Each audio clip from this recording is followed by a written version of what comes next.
Las familias mexicanas y especialmente los niños enfrentan hoy una de las mayores amenazas de historia y no estoy exagerando.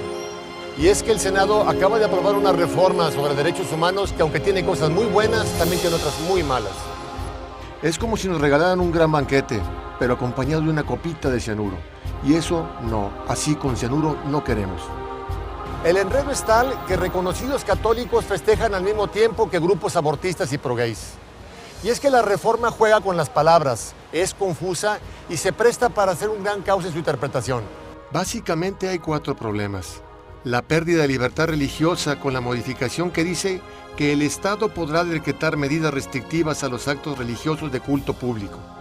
La apertura al aborto, sin importar los meses de gestación, al cambiar la palabra individuo por la de persona, pues un bebé en el vientre materno puede no ser considerado legalmente persona.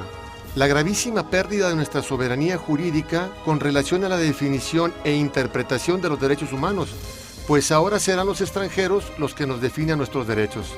Incluso los estados de la República ya no participarán en las reformas constitucionales sobre derechos humanos. Que por cierto, la reforma no dice que es un derecho humano. ¿Derecho al aborto? ¿Derecho de los niños a recibir educación y servicios sexuales sin el consentimiento de sus padres? Y por último, la no discriminación por preferencias sexuales, cualquier cosa que ellas sean. Y sobre este tema vamos a profundizar, enfatizando que no se debe discriminar a nadie simplemente por el hecho de que se trata de un ser humano. Y eso es bastante. Anteriormente la Constitución decía: queda prohibida toda discriminación motivada por su origen étnico, edad, discapacidad, condición social, preferencias, etc. Pero ahora a la palabra preferencias le pusieron apellidos y así solamente se prohíbe la discriminación por preferencias sexuales.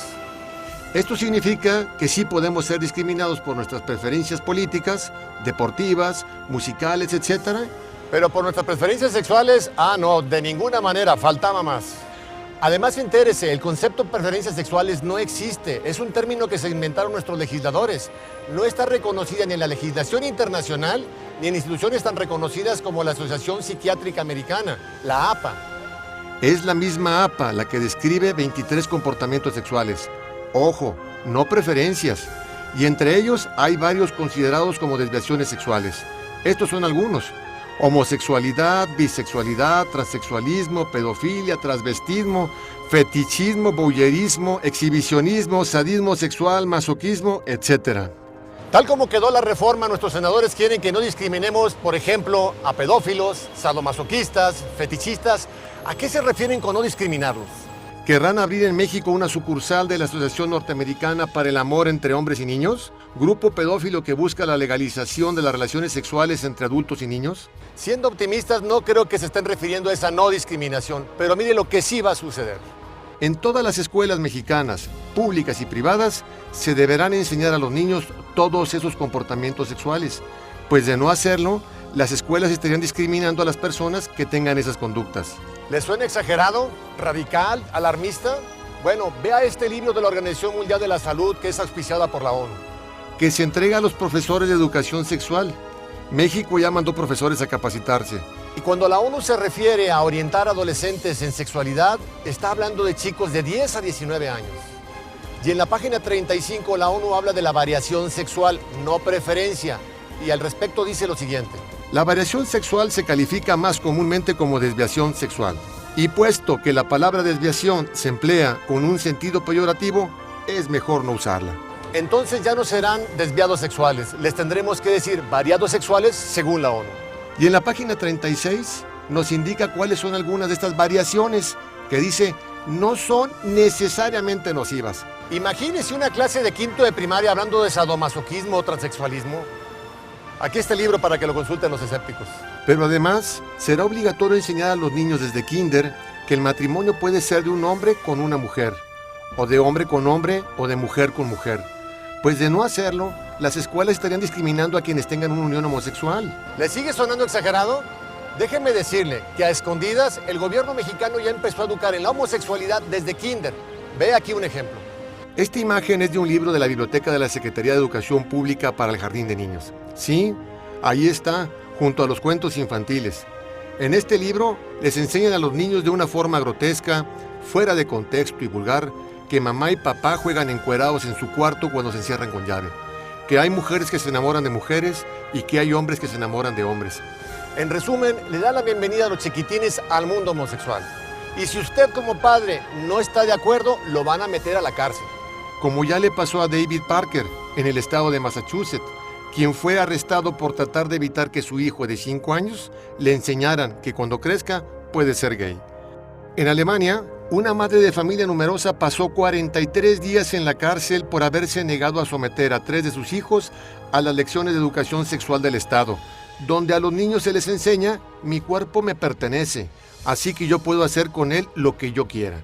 Y al día de hoy han sido sentenciados 53 padres por lo mismo. Para allá vamos. Pero la amenaza de esta no discriminación también afecta a la libertad religiosa, al pretender que católicos, evangélicos, judíos, musulmanes, etc., reescriban la Biblia, el Corán y la Torah para evitar cualquier mención en contra de los homosexuales. Como ya le pasó al pastor Heikki Green, cristiano de la Iglesia Pentecostal de Suecia, quien fue sentenciado por leer el Antiguo y el Nuevo Testamento en aquellos pasajes donde critican la homosexualidad. Y también los profesores podrán ser llevados a juicio. Como le pasó en Croacia a Jelena Mudrovic, profesora de catecismo, acusada de señalar en una de sus clases que la homosexualidad es una enfermedad. Y aquí debemos decir ciertamente que en 1973 la homosexualidad fue retirada del catálogo de trastornos mentales de la Asociación Psiquiátrica Americana. Y estoy seguro que a usted le encantaría ver los estudios que respaldaron esta decisión, pero lamentablemente no se puede, porque no hubo ningún estudio. Los psiquiatras de esta asociación lo decidieron democráticamente. El 58% de los que asistieron a esta convención votaron porque se quitara la homosexualidad y el 42% decidió que se quedara. Como bien dijo la revista Time, un sector de la población, hasta entonces considerado sexualmente patológico, fue declarado de un golpe mentalmente sano. En otras palabras, fueron curados por decreto, lo cual fue una terrible injusticia. Espero que con estos pocos ejemplos usted se haya dado cuenta del cianuro que contiene esta reforma por los derechos humanos.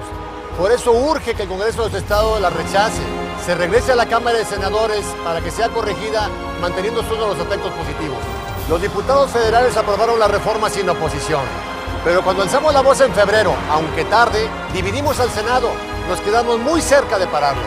Ya nos organizamos una vez, hagámoslo de nuevo. Hoy tenemos tiempo. No hay una fecha límite para que los congresos estatales voten la reforma. Y si su congreso se precipita a votar la reforma sin consultar con la ciudadanía, como ya ocurrió en Yucatán, es porque esos diputados tienen preferencias que no son los de las familias mexicanas. Por favor, vaya a esta dirección. Allí encontrará la información sobre cómo hacer saber su opinión a los diputados de su estado.